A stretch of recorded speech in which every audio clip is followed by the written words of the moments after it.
दोस्तों अक्सर ऐसा होता है कि जब हमारे साथ कोई साइबर फ्रॉड होता है तो हम उसकी कंप्लेंट दर्ज कराने में ज़्यादा टाइम लगा देते हैं।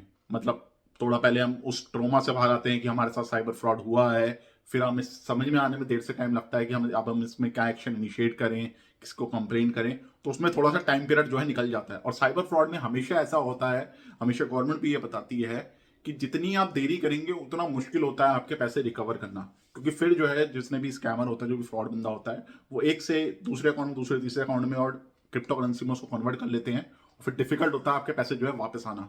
तो उसमें आज मैं बताऊंगा कि अगर आपके फ्रॉड, किसी भी साइबर फ्रॉड में पैसे डूब गए हैं, तो वो आप कैसे उसको, आपको कंप्लेन करना है, कितनी जल्दी आपको कंप्लेन करना है, और गोल्डन आवर्स क्या होते हैं इस टाइम पीरियड में।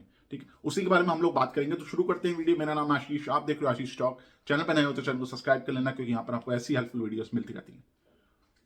तो साइबर फ्रॉड के अंदर, जब भी आपके साथ कोई साइबर फ्रॉड हो रहा है तो उसके बाद का 1 घंटा आपके लिए बहुत ज्यादा जरूरी होता है। मतलब सबसे ज्यादा गोल्डन आवर्स, अगर हम इसे कहते हैं कि गोल्डन आवर्स क्या होते हैं, गोल्डन आवर्स यही होते हैं कि जब आपके साथ फ्रॉड हुआ उसका 1 घंटा। अगर आपने 1 घंटे से लेट कर दिया तो आपके जो पैसे हैं उनके रिकवर के चांसेस बहुत ज्यादा कम हो जाते हैं। लेकिन अगर आपने 1 घंटे के अंदर कर लिया तो आपके पैसे रिकवर हो सकते हैं जो डूबे हैं।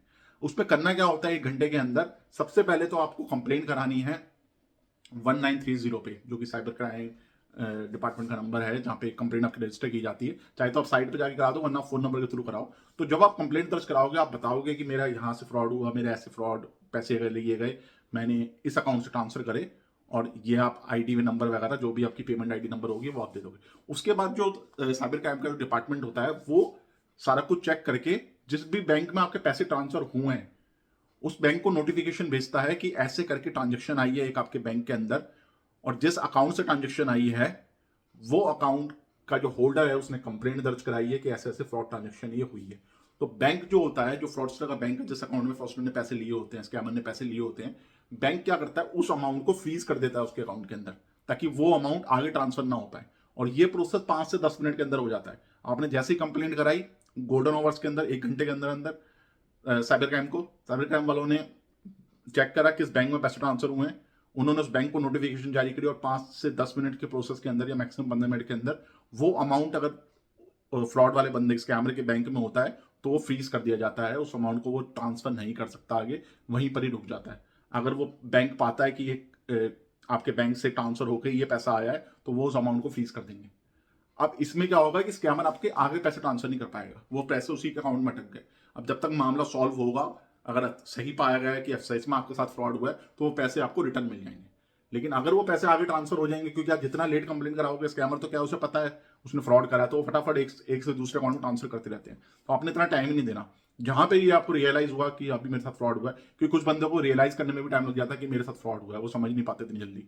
तो जैसे ही आपको समझ में आए, इमीडिएट समझ में आए, थोड़ी देर से समझ में आए, जैसी समझ में आए, इमीडिएटली सबसे पहला काम यही करो कि 1930 पे कंप्लेंट दर्ज कराओ, ताकि वो अमाउंट जो है फ्रीज हो सके स्कैमर के अकाउंट में, और वो आगे जो है ट्रांसफर ना कर सके। और इस केस में जो है बहुत ज्यादा चांसेस बढ़ जाते हैं आपके पैसे जो है वापस आने का। मेरे बहुत से केसेस में लोगों से भी कहना है, जिन्होंने गोल्डन आवर्स में कंप्लेंट कराई है, उनके पैसे जो है वापस आ जाते हैं। इसके अलावा भी आपको और भी चीजें करनी होती है, ये तो चलो आप चीज कर दोगे। इसके अलावा आपको क्या करना होता है, 1930 पे कंप्लेंट करा दो। और दूसरी बात, अपने जो है बैंक अकाउंट जो है उनके पासवर्ड्स वगैरह चेंज कर दो, और अपनी सिम को, जो सिम आपकी बैंक से लिंक है, उसको थोड़ी देर के लिए ब्लॉक कर दो, ताकि उस पर कॉल ना हो पाए। बंद कर दो या ब्लॉक कर दो, ताकि तो और जो है फर्दर फ्रॉड्स ना हो पाए उस सिम के थ्रू। तब तक ये मामला थोड़ा सॉर्ट नहीं हो जाता। थोड़े टाइम के लिए आप उस सिम को बंद कर दो, बैंक पे कंप्लेंट कराओ, और अपनी जो है ट्रांजेक्शन्स जो है उसको भी डिसेबल कर दो थोड़े दिन के लिए, जब तक ये मामला जो है सुलझ नहीं जाता, ताकि और फर्दर आपके बैंक से जो है ट्रांजेक्शन वो क्रिएट ना कर पाए। इसके अलावा आप अपने पुलिस स्टेशन में भी कंप्लेंट करा सकते हो। पुलिस स्टेशन में आप अपने पेमेंट प्रूफ लेके जाओ कि ये पेमेंट मेरे अकाउंट से अनऑथराइज हुई है, जो भी आपका वहाँ पुलिस स्टेशन है, और वहाँ पे जाओ, कंप्लेंट कराओ, अपना आईडी प्रूफ वगैरह सबमिट कराओ, ठीक है, और पेमेंट के स्क्रीनशॉट्स वगैरह दो। तो वहाँ पे आपको सारे प्रोसेस करने हैं, लेकिन सबसे पहले आपको साइबर क्राइम वाला ही प्रोसेस करना है, ताकि आपकी कंप्लेंट पे जो एक्शन इनिशिएट किया जा सके, और वहाँ से आप जो है फर्दर आपके अकाउंट में जो है पैसे जो है आ सके। और ये गोल्डन आवर्स के अंदर ही आपने ये काम करना है। गोल्डन आवर्स मिस कर दोगे तो बहुत ज़्यादा चांसेस जो है कम होते चले जाते हैं।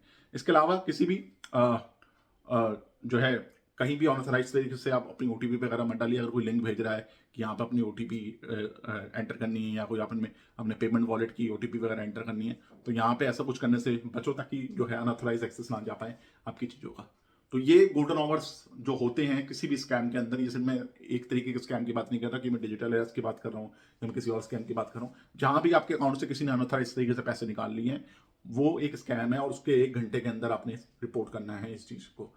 1930 हर केस में साइबर क्राइम में आपने रिपोर्ट करना, ताकि आपके पैसे जो हैं जल्द से जल्द वापस आ सकें और वो कहीं और जो है ट्रांसफर ना हो पाए। क्योंकि अगर एक बार क्रिप्टो करेंसी में पैसे ट्रांसफर हो जाते हैं तो फिर वो ट्रेस नहीं हो पाते, वो फिर पुलिस के लिए भी और साइबर क्राइम वालों के लिए भी ईजी नहीं होता उसको ट्रेस करना, और बहुत रेयर चांसेस फिर रह जाते हैं।